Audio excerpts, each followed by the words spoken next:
আসসালামু আলাইকুম। আপনাদের সবাইকে স্বাগতম জানাচ্ছি মনিস কুকিং আর্টে। আজকে আমি আপনাদের সাথে শেয়ার করব সেরা স্বাদের হালিম রেসিপি। হালিম ইফতারের জনপ্রিয় একটা রেসিপি। আজকে আমি রেডিমিক্স হালিম দিয়ে হালিমটা তৈরি করব, তবে এর টেস্ট হবে একেবারে রেস্টুরেন্টের মতোই। রেডিমিক্স হালিমে দুইটা প্যাকেট থাকে। বড়টাতে থাকে চাল, ডাল ও শস্যের মিশ্রণ, আর ছোট প্যাকেটে থাকে মশলা। এখন আমি প্যাকেটগুলো খুলে নিব।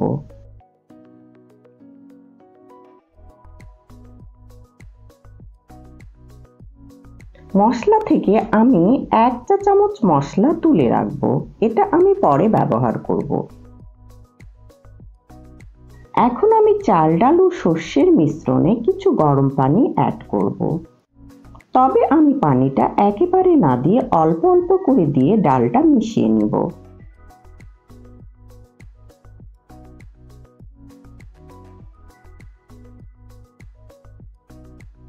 আমি ডালটা ভালো করে মিশিয়ে নিয়েছি। এখন আমি এই মিশ্রণটা 1 ঘন্টা থেকে 45 মিনিটের মতো রেস্টে রাখবো।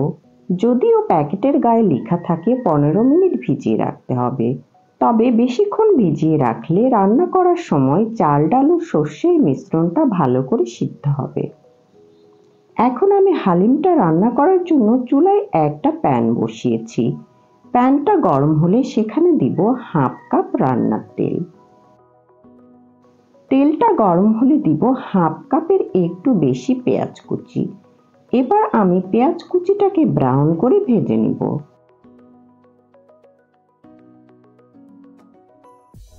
তারপর এখানে একটা চিকেনের পুরোটাই দিয়ে দিব।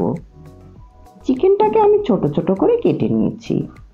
তারপর চিকেনটাকে তেলের মধ্যে একটু নেড়েচেড়ে ভেজে নিব। আমি আজকে চিকেন দিয়ে হালিম তৈরি করব, তবে আপনারা সেম প্রসেসে বিফ কিংবা মাটন দিয়েও এই হালিমটা তৈরি করতে পারবেন। এবার আমি চিকেনের সাথে অ্যাড করব 1/2 চা চামচ লাল মরিচের গুঁড়া, 1/2 চা চামচ হলুদ, 1 চা চামচ জিরার গুঁড়া, 1/2 চা চামচ ধনিয়া গুঁড়া। যদিও এই মশলাগুলো হালিম মশলার মধ্যে আছে, তবুও এগুলো দিলে হালিমটা বেশি সুস্বাদু হয়। দিব 1 চা চামচ লবণ আর হালিম মশলা, 1 চা চামচ আদা বাটা ও 1 চা চামচ রসুন বাটা। এবার সবগুলো উপকরণ খুব ভালো করে মিশিয়ে নিব।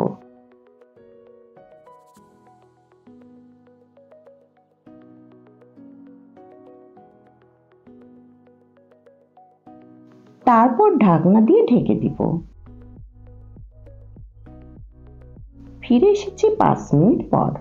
মাংস থেকে কিছুটা পানি বেরিয়েছে। এবার আমি পানিটা দিয়ে চিকেনটাকে একটু কষিয়ে নিব।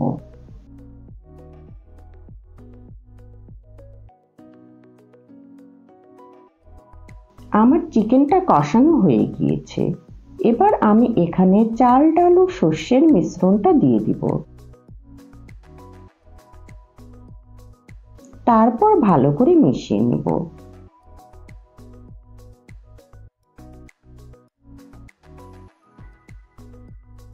তিন 4 মিনিটের মধ্যে মিশ্রণটা ঘন হয়ে এসেছে। এবার এখানে আমি 4-5 কাপ ফুটন্ত গরম পানি অ্যাড করব। তারপর সবকিছু ভালো করে মিশিয়ে নিব।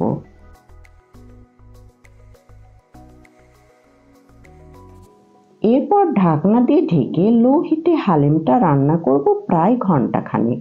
হালিমটা একটু বেশি সময় ধরে রান্না করলে ডাল ভালো করে সিদ্ধ হয় আর খেতেও অনেক সুস্বাদু হয়। ফিরে এসেছি 1 ঘন্টা পর। এর মাঝে আমি কয়েকবার হালিমটা নেড়েচেড়ে দিয়েছি, তাছাড়া হালিমটা প্যানের তলায় লেগে যেতে পারে। আপনারা দেখতে পাচ্ছেন হালিমটা প্রায় হয়ে এসেছে। এখন আমার আর একটা স্টেপ বাকি আছে, যেটা করলে হালিমের টেস্ট বহুগুণ বেড়ে যাবে। এজন্য আমি চুলায় আরেকটা প্যান বসিয়েছি। এবার এখানে দিব 2 টেবিল চামচের মতো রান্নার তেল। তেলটা গরম হলে সেখানে দিব কিছু রসুন কুচি, রসুন কুচিটাকে তেলের মধ্যে একটু নেড়েচেড়ে নিব। তারপর এখানে দিব 4টা শুকনো মরিচ। তারপর একটু হালকা করে এগুলো নেড়েচেড়ে ভেজে নিব। এরপর এর সাথে অ্যাড করব আগে তুলে রাখা হালিম মশলা। এবার সবকিছু কয়েক সেকেন্ড নেড়েচেড়ে ভেজে নিব। তারপর এটা হালিমের মধ্যে দিয়ে দিব।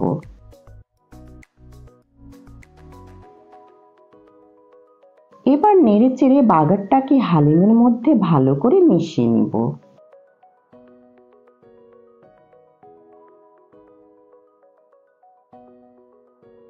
তারপর ঢাকনা দিয়ে লো হিটে রান্না করব আরো 5 মিনিট।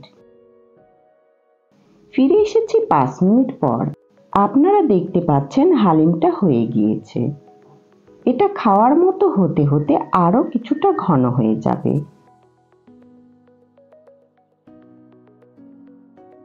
এখন এটা পরিবেশনের পালা।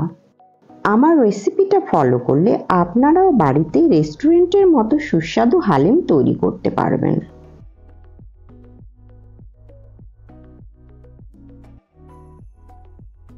এবার আমি হালিমের উপর কিছু শসা কুচি, কিছু আদা কুচি, কিছু কাঁচামরিচ কুচি, কিছু ধনেপাতা কুচি, পেঁয়াজ বেরেস্তা আর লেবু দিয়ে গরম গরম পরিবেশন করব। এই রমজানে আপনারা এই রেসিপিটা আজই ট্রাই করতে পারেন। আমার রেসিপিটা যদি ভালো লেগে থাকে প্লিজ একটা লাইক করবেন আর এরকম আরো মজার মজার রেসিপি পেতে আমার চ্যানেলটা সাবস্ক্রাইব করবেন আর আমার পেজটাও ফলো করবেন। আপনারা সবাই ভালো থাকবেন। আল্লাহ হাফেজ।